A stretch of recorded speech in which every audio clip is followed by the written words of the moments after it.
Hello friends, स्वागत है आप सभी का FES एकेडमी यूट्यूब चैनल में। तो आज मैं आपके लिए मोस्ट इम्पॉर्टेंट सवाल लेकर आया हूँ जो आपके आने वाले एग्ज़ाम में आने की आती संभावना है। तो वीडियो को बिना स्किप किए शुरू से अंत तक पूरा देखिए और आप इस चैनल पर नए हो तो चैनल को सब्सक्राइब करना मत भूलिए। तो वीडियो को शुरू करते हैं। सवाल नंबर फर्स्ट ऐसा है, लोह योगिन संस्कृति के साक्ष्य प्राप्त हुए हैं। लोह योगिन संस्कृति के साक्ष्य प्राप्त हुए हैं। ऑप्शन है भिंड, मुरैना, ग्वालियर या फिर ये सभी है। तो इसका सही जवाब है ऑप्शन क्रमांक 4 जो है ये सभी है, ऊपर वाले भिंड, मुरैना और ग्वालियर। अगला सवाल,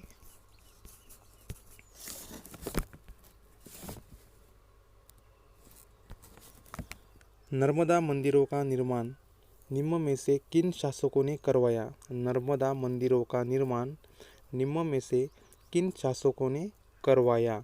ऑप्शन है बुंदेला वंश के राजाओं ने, कलचुरी वंश के राजाओं ने, नागपुर के भोसलों ने या फिर इंदौर के होलकर राजाओं ने। तो नर्मदा मंदिर का निर्माण नागपुर के भोसलों ने, इन शासकों ने करवाया।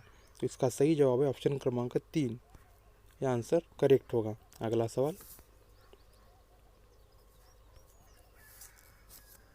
भारत की पहली अंतरिम निर्वाचित सरकार कहाँ गठित हुई थी। भारत की अंतरिम निर्वाचित सरकार कहाँ गठित हुई थी।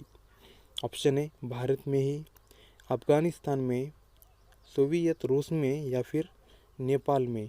तो इसका सही जवाब है ऑप्शन क्रमांक 2 जो है अफगानिस्तान में। भारत की पहली अंतरिम निर्वाचित सरकार यहाँ पर गठित हुई थी। ऑप्शन क्रमांक 2 ये आंसर करेक्ट होगा। अगला सवाल, काली मिट्टी की विशेषताएं क्या है। काली मिट्टी की विशेषताएं क्या है। ऑप्शन है आग्नेय चट्टानों से निर्मित, लोहे के कारण काला रंग या फिर पानी की कमी होने से दरारें पड़ जाना, उपरोक्त में से सभी। तो इसका सही जवाब है ऑप्शन क्रमांक 4 जो है उपरोक्त में से सभी। ऑप्शन क्रमांक 4 आंसर करेक्ट होगा। अगला सवाल, रीवा एवं सिवनी से प्राप्त विशाल पाशक किस युग से संबंधित है। रीवा एवं सिवनी से प्राप्त विशाल पाशक किस युग से संबंधित है। ऑप्शन है लोह युग, इन संस्कृति, महापाशक युग, वैदिक युग या फिर इनमें से कोई नहीं। तो इसका सही जवाब है ऑप्शन क्रमांक 2 जो है महापाशक युग। तो ऑप्शन क्रमांक 2 ये उत्तर सही होगा। अगला सवाल, परमार राजवंश की स्थापना किस सदी में हुई। परमार राजवंश की स्थापना किस सदी में हुई। ऑप्शन है 8वीं सदी में, 9वीं सदी में, 10वीं सदी में या फिर इनमें से कोई सदी में नहीं हुई। तो इसका सही जवाब है ऑप्शन क्रमांक 2 जो है 9वीं सदी में परमार राजवंश की स्थापना हुई है। तो इसका सही जवाब है ऑप्शन क्रमांक 2 जो आंसर करेक्ट होगा। अगला सवाल, वीरांगना पुरस्कार दिया जाता है। वीरांगना पुरस्कार दिया जाता है। ऑप्शन है लक्ष्मीबाई की पुण्यतिथि पर, दुर्गावती की पुण्यतिथि पर, अहिल्याबाई की पुण्यतिथि पर या फिर उपरोक्त में से किसी पर नहीं। तो वीरांगना पुरस्कार ऑप्शन क्रमांक 1 जो है वो है लक्ष्मीबाई की पुण्यतिथि पर दिया जाता है। तो इसका सही जवाब है ऑप्शन क्रमांक 1 जो है लक्ष्मीबाई की पुण्यतिथि पर। यह आंसर करेक्ट होगा। अगला सवाल, बेसनगर से प्राप्त सिक्के किस युग के हैं। बेसनगर से प्राप्त सिक्के किस युग के हैं। ऑप्शन है कुषाण कालीन, सातवाहन कालीन, ताम्रपाशक कालीन या फिर ये सभी है।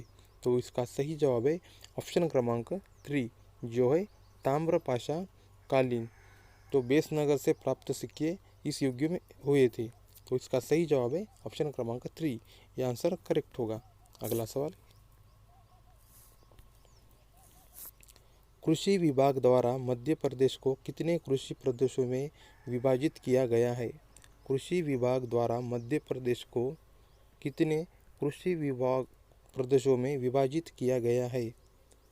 ऑप्शन है 3, 4, 5 या फिर एक भी नहीं। तो इसका सही जवाब है ऑप्शन क्रमांक 3। ऑप्शन क्रमांक 3 ये आंसर करेक्ट होगा। अगला सवाल, मध्य प्रदेश की राजकीय भाषा कौन सी है? मध्य प्रदेश की राजकीय भाषा कौन सी है?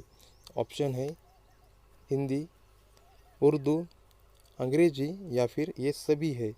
तो मध्य प्रदेश की राजकीय भाषा वो है, ये सभी भाषा उधर बोली जाती है। तो ऑप्शन क्रमांक 4 ये आंसर करेक्ट होगा। अगला सवाल,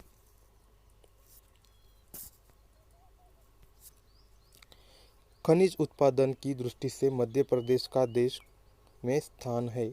खनिज उत्पादन की दृष्टि से मध्य प्रदेश का देश में क्या स्थान है? ऑप्शन है पहला, चौथा, दूसरा या फिर कोई नहीं। तो इसका सही जवाब है ऑप्शन क्रमांक 2 जो है चौथा स्थान है खनिज उत्पादन में मध्य प्रदेश का भारत में। अगला सवाल,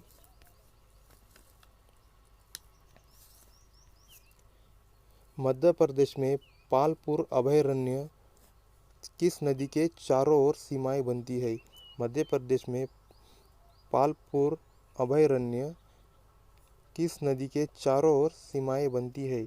ऑप्शन है चंबल, कुनो, पार्वती या फिर सिंध। तो इसका सही जवाब है ऑप्शन क्रमांक 2 जो है कुनो। अगला सवाल, भारत में पंचायत राज की शुरुआत सर्वप्रथम कहाँ हुई थी?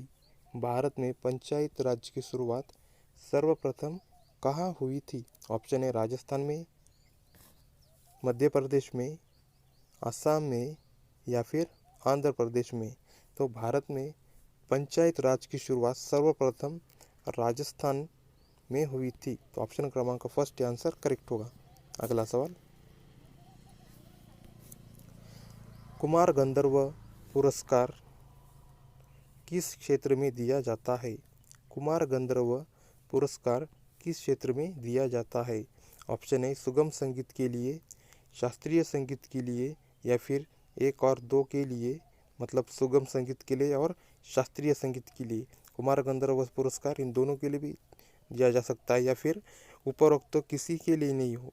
तो इसका सही जवाब है ऑप्शन क्रमांक 2 जो है शास्त्रीय संगीत के लिए कुमार गंधर्व पुरस्कार क्षेत्र दिया जाता है। तो ऑप्शन क्रमांक 2 ये आंसर करेक्ट होगा। अगर आपको ये वीडियो अच्छी लगी हो तो वीडियो को लाइक, कमेंट और शेयर करना मत भूलिए और साथ ही साथ में चैनल को सब्सक्राइब करना मत भूलिए।